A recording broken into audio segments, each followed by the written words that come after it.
महीने से भी ज़्यादा के गैप के बाद मैं आपके सामने आया हूँ। मुझे बहुत अच्छा लग रहा है आप सबके बीच में। एक महीना हमारी पार्टी के लिए, मेरे लिए व्यक्तिगत तौर पे बहुत संघर्षपूर्ण था। बहुत कुछ झेलना पड़ता है और सबके साथ होता है, क्योंकि ये लंबा संघर्ष का रास्ता है, परेशानियां आती हैं। लेकिन व्यक्तिगत परेशानियों को गिनाने का ये वक्त नहीं है। जिस दौर से हम लोग, हमारा देश, हमारा लोकतंत्र आज गुजर रहा है और जो एक भयानक खेल चल रहा है, पूरे लोकतंत्र को कैप्चर करने का, हाईजैक करने का, उस खेल को हमारे नेता राहुल गांधी जी, खड़गे साहब, वेणुगोपाल जी, प्रियंका जी, जयराम रमेश जी, तमाम नेता हमारे, हम सब बार बार आपके सामने लेकर आते हैं। और इसलिए नहीं लाते कि साहब कुछ राज्यों में हम जीते, कुछ राज्यों में हम हारे। लगातार ये सवाल भी आते हैं, उस पर भी जवाब दूंगा मैं आपको। 2024 में मुझे याद है, मैं और जयराम रमेश जी इसी मंच पर बैठे थे, हरियाणा का चुनाव का नतीजा आया था, तब भी हमने कुछ इंगित किया था। उसके बाद राहुल जी ने एक बहुत विस्तृत प्रेस वार्ता की हरियाणा के वोट चोरी के विषय में। कर्नाटका के अलंग, जहां 6015 वोट का हेरफेर कैसा हुआ था, वो आप सबके सामने रखा। महाराष्ट्र में 5 महीने के अंतराल में 40 लाख कैसे नए वोट इंसर्ट कर दिए गए, लिस्ट में डाल दिए गए, वो हमने आप सबके सामने रखा। ऐसे अनेक उदाहरण आपके सामने रखे। तो ये कोई पहली बार नहीं है कि हम लोग आपके सामने वोट चोरी की बात कर रहे हैं। एक वोटर लिस्ट के जो फ्रॉड से, उसके अलावा SIR की चाबुक और परिसीमन का चक्रव्यूह, ये 3 तरीकों से आप देख रहे हैं कि कैसे पूरी चुनावी प्रक्रिया को अपने कब्जे में लिया जा रहा है। ये इस देश में और हमारे जैसे लोकतंत्र के इतिहास में, अगल बगल के देशों का मैं नहीं उदाहरण लेना चाहता, मैं नहीं चाहता भारत की तुलना हमारे अड़ोस पड़ोस के देशों से करूं, लेकिन ये कहीं देखने को नहीं मिलता जहां भी एक परिपक्व और स्वस्थ लोकतंत्र है। हमारे देश में एक परिपक्व और स्वस्थ लोकतंत्र रहा है, उसमें इस तरह का 3 तरफा हमला, मुझे लगता है, हम सबको लगता है कि जो लोकसभा के परिणाम थे, जिसमें एक माइनॉरिटी सरकार चलाने पर नरेंद्र मोदी जी को विवश कर दिया, उसके बाद एक षड्यंत्र रचा गया कि कैसे चुनावी सिस्टम को पूरी तरह से ध्वस्त कर दिया जाए। ऐसा नहीं है कि हम इन 5 राज्यों के चुनावों के बाद ऐसी बात कर रहे हैं। जैसा कि मैंने आपको कहा, कई लोग कल से पूछ रहे हैं, अरे साहब केरला में तो आप नहीं बोलते वोट चोरी हुई है, SIR हुआ, तमिलनाडु में नहीं बोलते। तो साहब ध्यान से कान खोलकर आप लोग सब सुन लीजिए, आपके माध्यम से कह रहा हूं। कमल कहां खिलता है? कमल खिलाने से पहले कीचड़ फैलाना पड़ता है। जहां जहां कीचड़ फैलाया, वहां वहां कमल खिला। अब तमिलनाडु में कीचड़ नहीं फैल पाया तो कमल नहीं खिल पाया, केरला में कीचड़ नहीं फैल पाया तो कमल नहीं खिल पाया। तो यह कह देना कि जहां कांग्रेस जीत जाती है या गठबंधन के साथी जीत जाते हैं, वहां तो आप नहीं कहते कि SIR की मार पड़ी या वोट चोरी के माध्यम से कुछ हुआ या ज्ञानादेश हुआ, ज्ञानेश क्या नाम है, ज्ञानादेश हो गया, वहां तो नहीं होता। तो कारण आपने सुन लिया, कमल के लिए कीचड़ आवश्यक। केरला में 1 से 3 सीटें या 2 सीटें, जितनी भी अब इनकी बड़ी हैं, हर जगह प्रयास किया जाएगा कि पहले कीचड़ फैलाया जाए। आप इनका टूल किट देख लीजिए, आप इनका मॉडल देख लीजिए, पहले कीचड़ फिर कमल। यही हुआ, यही होगा, अगर हम सही वक्त पे, हम और आप जागे नहीं तो। बार बार हम बंगाल और असम की बात करते रहे, पश्चिम बंगाल और असम की, हम सब आवाजें उठाते रहे, भले हम एक दूसरे के खिलाफ चुनाव लड़ रहे हो, TMC और हम, लेकिन आवाजें उठाते रहे, साहब कीचड़ फैल रहा है। चुनाव आयोग का काम क्या था? कीचड़ फैलने से रोकने का काम था, हेट स्पीच पे मजबूती से जवाब देने का काम था, एक्शन लेने का काम था, शिकायतों पे का संज्ञान लेने का काम था। चुनाव आयोग ने उस कीचड़ में खुद लेट लेट कर लोकतंत्र को दागदार बना दिया। ये हमारी शिकायत चुनाव आयोग से है, इस देश की शिकायत चुनाव आयोग से। हम टीएमसी के खिलाफ लड़े बंगाल में, आप सबने देखा, मजबूती से लड़े, प्रचार भी किया, सब कुछ किया, लेकिन वो हमारी लोकतांत्रिक प्रक्रिया का हिस्सा था। चुनाव नतीजों के बाद राहुल जी ने एक स्पष्ट नैतिक स्टैंड लिया, सिद्धांत पे अडिग रहकर एक स्टैंड लिया, बहुत सैद्धांतिक स्टैंड था कि 100 सीटों के लगभग पे ममता जी की पार्टी के साथ खेल हुआ, धांधली से हराया गया। यह मायने नहीं रखता कि हम उनके खिलाफ चुनाव लड़ेंगे, यह मायने नहीं रखता कि हमने चुनाव प्रचार में एक दूसरे के खिलाफ खुलकर छींटाकशी की। मायने यह रखता है कि जब चुनाव के नतीजे आते हैं तो वो नतीजों का नुकसान अगर हमारे प्रतिद्वंदी को भी होता है, धांधली का प्रभाव से होता है, तो उस पर हम आवाज उठाएंगे। मैं बधाई देता हूं अपने नेता को कि उन्होंने इतना सैद्धांतिक स्टैंड, सैद्धांतिक एक बात इस दौर में कही जहां सिद्धांतों की राजनीति का ऐसा लगता है कि समाप्त ही हो चुकी है। 30 लाख के करीब जीते जागते असली मतदाताओं को वोट के अधिकार से वंचित किया गया। 91 लाख तो गायब हुए, 28 लाख को मताधिकार नहीं दिया, बोले कि अभी आपका डिस्प्यूटेड है, देखते हैं क्या है। 91 लाख वोट, 10 से 12% वोट आप एक राज्य से हटा दोगे और फिर कहोगे हम जीत गए। और टारगेटेड डिलीशन, जैसे महाराष्ट्र में टारगेटेड एडिशन था 40 लाख वोटर्स का, भाई आप मोबाइल बंद करिए प्लीज। जैसे महाराष्ट्र में 40 लाख वोटर्स का टारगेटेड एडिशन था, बंगाल, असम में टारगेटेड डिलीशन था। साफ देखा जाता था, अच्छा मुसलमान है हटाओ, दलित है हटाओ, आदिवासी है हटाओ, गरीब है हटाओ। बिहार में हम ये बार बार कहते रहे, हरियाणा, महाराष्ट्र, दिल्ली, बंगाल, असम, बिहार, कई राज्यों का हम उदाहरण आपके सामने रखते आए हैं कि मतदाता सूचियां और चुनावी प्रक्रिया इस देश में नदारद होती जा रही है, कब्जे में आ चुकी है, ध्वस्त हो चुकी है। एक लोकतंत्र का चौकीदार ज्ञानेश गुप्ता, लोकतंत्र के चौकीदार ने चोरों के साथ मिलकर अपने ही कंधे पर इनको बैठाकर विधानसभा में लेकर जा रहा है। आपके सामने हो रहा है, हमारे सामने हो रहा है। ये इतिहास का एक काला अध्याय है, ये धब्बा है हमारे लोकतंत्र के इतिहास में कि चौकीदार खुद चोर को अपने कंधे पर बैठाकर विधानसभा के अंदर दाखिल करवा रहा है। जागने का समय है, हम बार बार बोल रहे हैं, हम अकेले नहीं बोलना चाहते, हम चाहते हैं सब बोलें, सब सुने। हमारे आपके वोट चोरी हो रहे हैं, 3 तरीकों से हो रहे हैं। राहुल जी ने तो पूरा आपको बताया था एक प्रेस कॉन्फ्रेंस में, मुझे याद है। कल मैं देख रहा था कि बीजेपी की आईटी सेल एक नैरेटिव बनाकर, मुझे लगता है कि कोई और नया हिरन आया होगा, पुराना हिरन है या नहीं मुझे नहीं मालूम, मीडिया में बांटा जाता है, मीडिया उसको दोहरा रही है। हैरान हुआ मैं सुनकर, और घिनौनी बात कि अरे साहब कांग्रेस एक नई मुस्लिम लीग बन गई। अरे शर्म करो साहब, आप कहते हो, अभी मैं शुभेंदु अधिकारी को सुन रहा था कि हमें मुसलमान के वोट की जरूरत नहीं है। कई लोग कह चुके हैं, हमारे असम के दोस्त भी कहते हैं हमें मुसलमानों की जरूरत नहीं है। आपको मुसलमानों की जरूरत नहीं है, मुसलमान देखता है कि और कौन कौन सी पार्टी लड़ रही है साहब।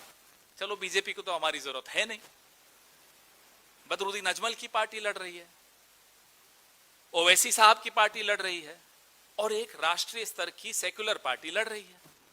मुसलमान ने बीजेपी को मना किया, ठुकराया, बीजेपी ने भी मुसलमान को ठुकराया। मुसलमान ने बीजेपी की तरह की जो तथाकथित मुस्लिम पार्टीज हैं उनको भी ठुकराया। किसको वोट दिया? एक सेक्युलर पार्टी को वोट दिया। आपको उसमें भी शिकायत है। क्यों शिकायत है साहब? आप वोट को भी रंगीन क्यों बना रहे हैं कि साहब ये केसरिया रंग का वोट है, ये हरे रंग का वोट है, ये नीले रंग का वोट है? क्या है ये? 664 विधायक कांग्रेस के उसमें 78% हिंदू और 12% मुसलमान, लगभग यही आबादी का प्रोपोर्शन है।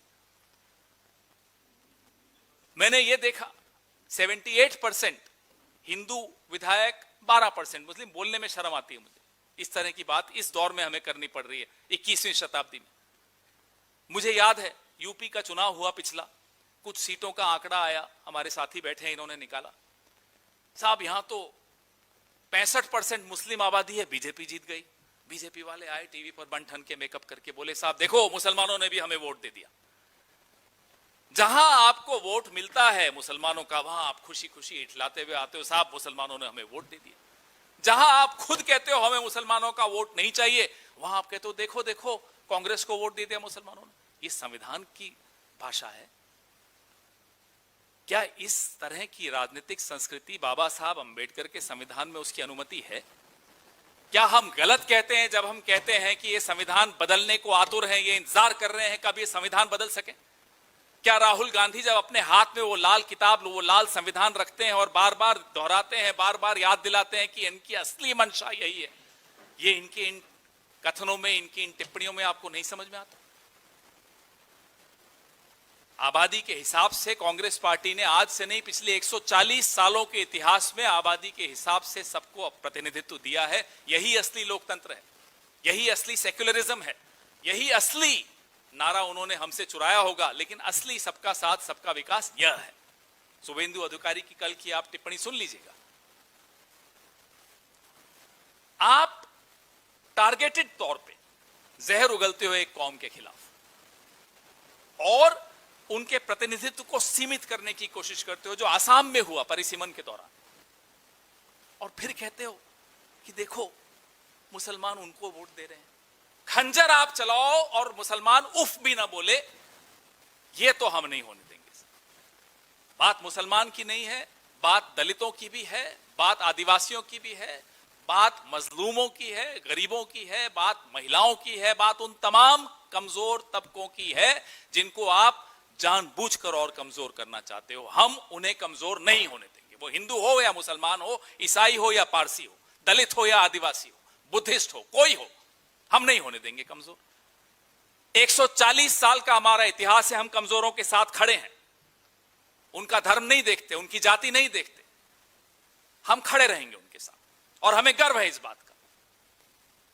बंगाल में हिंसा का एक दौर शुरू हुआ है, जब से नतीजे आए हैं, उसे रोकने की जगह दिल्ली से उन्हें भड़काने का काम हो रहा और कोई उसके बारे में बात नहीं कर रहा। रोज डिबेट्स हो रही हैं, बड़ी बड़ी बातें कर रहे हैं, साहब इनका एग्जिट पोल ठीक हुआ, उनका गलत हुआ, ये हिंदू पार्टी हो गई, वो मुसलमान पार्टी हो गई। शर्म करिए साहब, हो क्या रहा है बंगाल में? ये ऑफिसेस जलाए जा रहे हैं प्रतिद्वंदियों के, लोगों को मारा जा रहा है, डीजे बजा बजा के अश्लील गाने चलाए जा रहे हैं, दुकानें तोड़ी जा रही हैं। यह लोकतंत्र है? कोई जीतती है पार्टी, हम तो बचपन से देखते आए, कांग्रेस जीतती है साहब, हम जाते थे, जुलूस निकालते थे, खुश होते थे, नारे अच्छे लगाते थे, बीजेपी के खिलाफ नारे लगाना बंद कर देते जिस दिन हम जीत जाते थे। हम अपनी पार्टी की जिंदाबाद करते थे, हिंसा तो नहीं करते थे। यह जीत की खुशी नहीं है, ये कुछ और है, ये गुंडागर्दी है, ये दादागिरी है, ये लोगों को डराने का तरीका है। डराने की क्या जरूरत है? अब तो आपको संविधान की शपथ लेनी है, उससे पहले आप ये क्या माहौल बना रहे हो? 12 साल हो गए प्रधानमंत्री जी, आप अपने पद के अनुरूप आचरण करिए, रोकिए इस हिंसा को। बंगाल आपकी तरफ देख रहा है, पता नहीं क्यों देख रहा है, हम तो देख देख कर परेशान हो गए, थक गए। आपने कभी उस तरह का आचरण नहीं किया।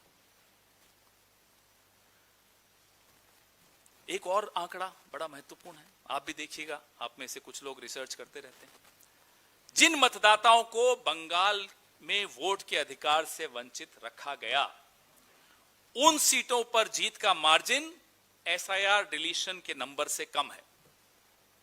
सब कुछ आपके सामने है, दूध का दूध, पानी का पानी, ब्लैक एंड व्हाइट। हम उम्मीद करते हैं कि माननीय सर्वोच्च न्यायालय भी इसका संज्ञान लेगा और मतदाताओं को उनके अधिकार फिर से देकर, हमें लगता है कि उन सीटों पर फिर से पुनर्मतदान होना चाहिए। मार्जिन आपके सामने है।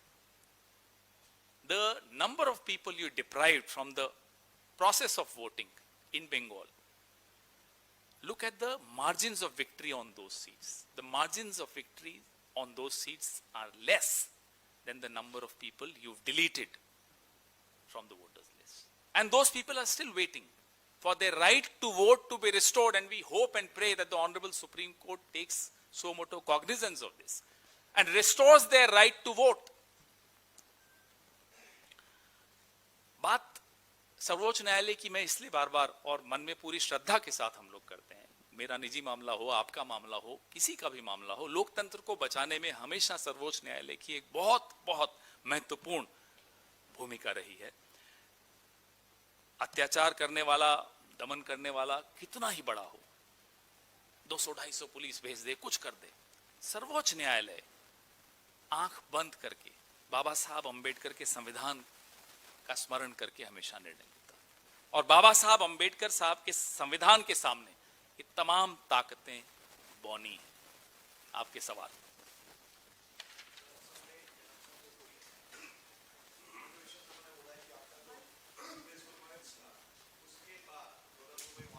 अभी देखिए, ये सब जुडिस मामला है, उस पर बात करेंगे, अभी रुकिए, सही जगह पे करेंगे।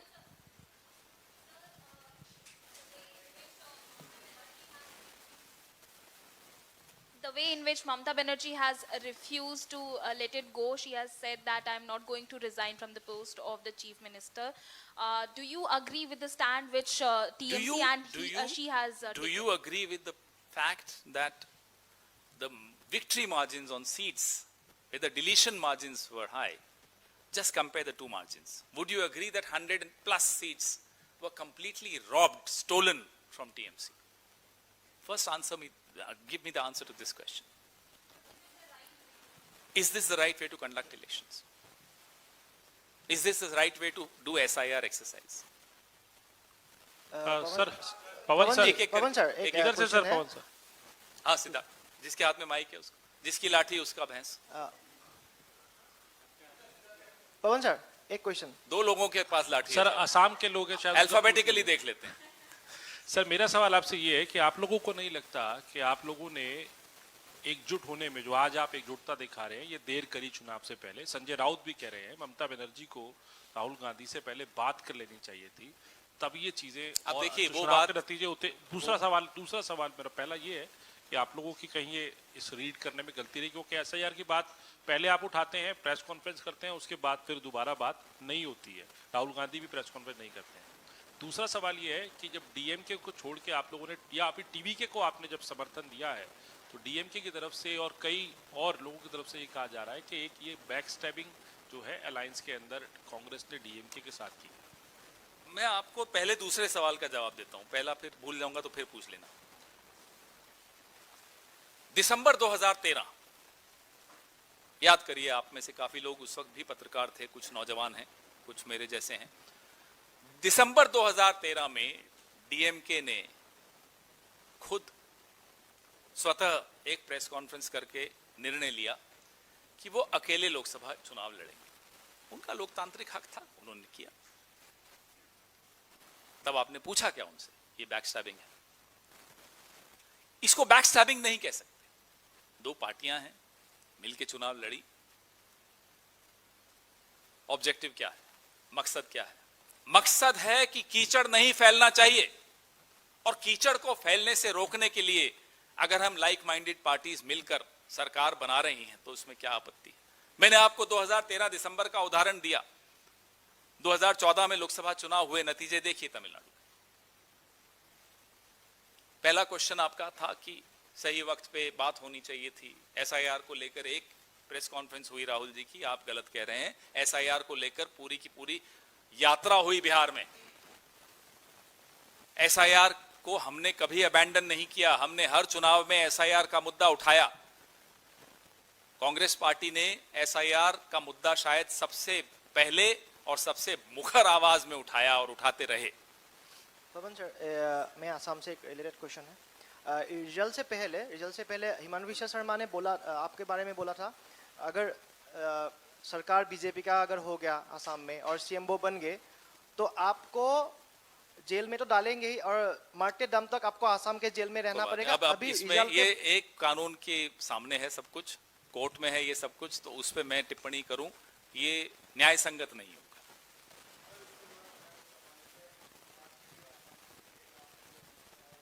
सही वक्त पे सब जानकारी दूंगा। पवन जी, मेरा सवाल ये है कि कल तमिलनाडु के भीतर नई सरकार का शपथ होने जा रहा है, तमाम दिग्गज तमाम बड़े नेता वहां पे पहुंच रहे हैं, क्या राहुल गांधी भी वहां पे जाएंगे?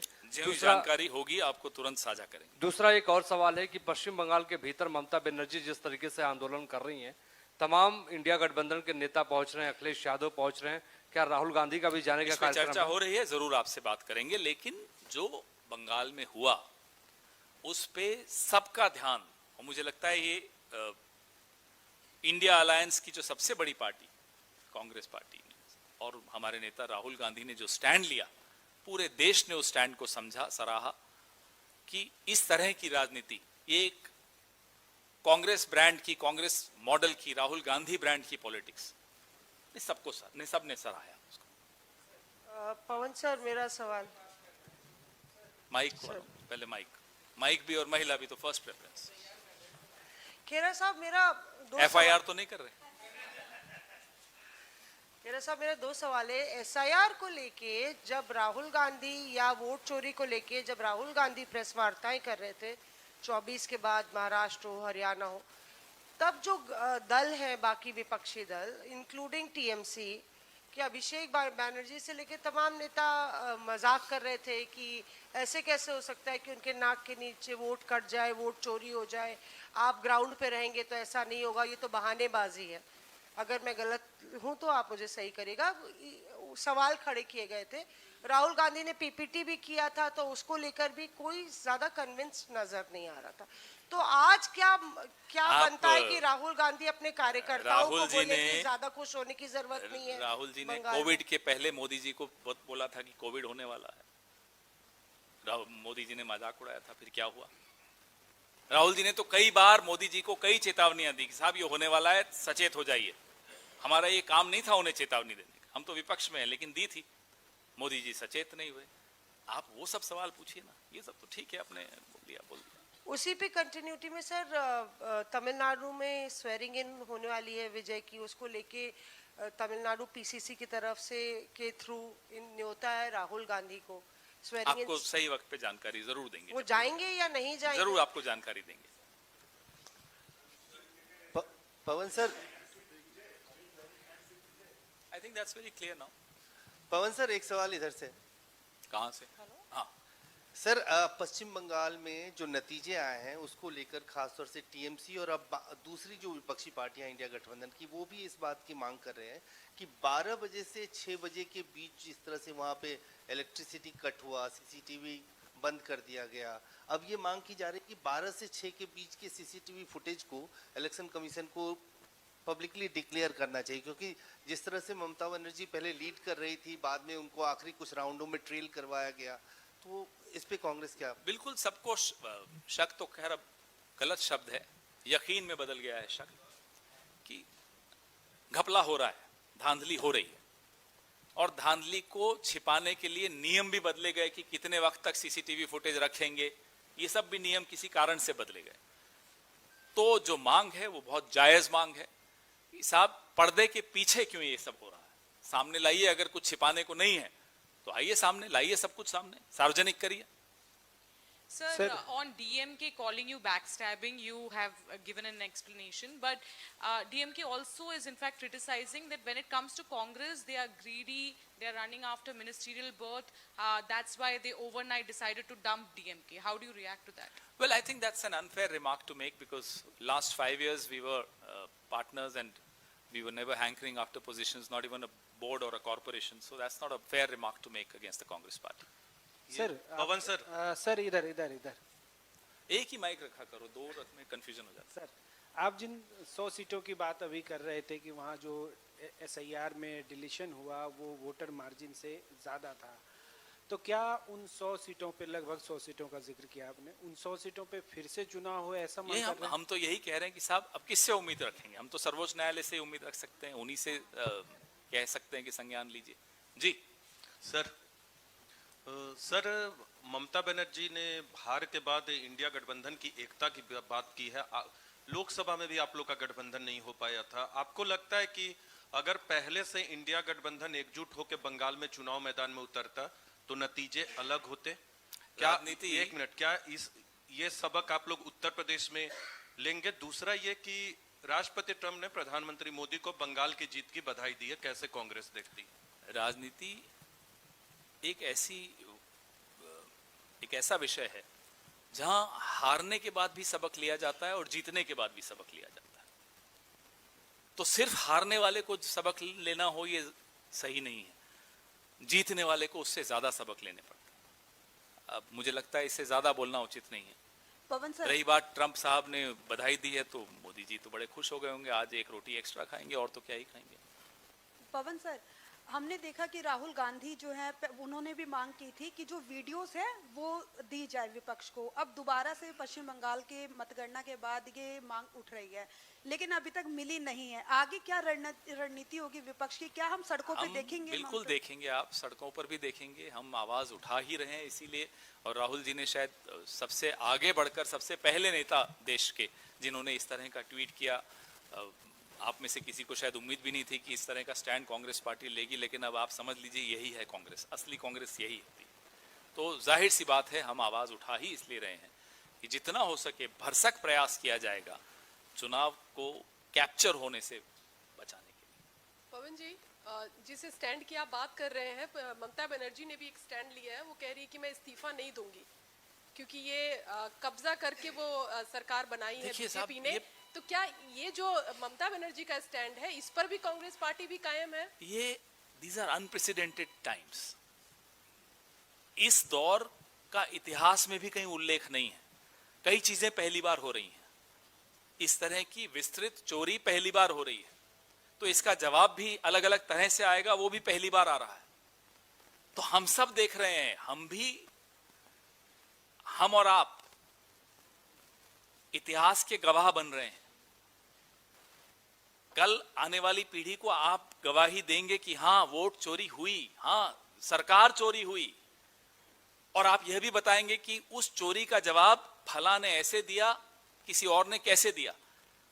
जवाब भी देखिए और चोरी भी देखिए, फिर आप खुद तोलिए क्या ये जवाब उचित है या नहीं है।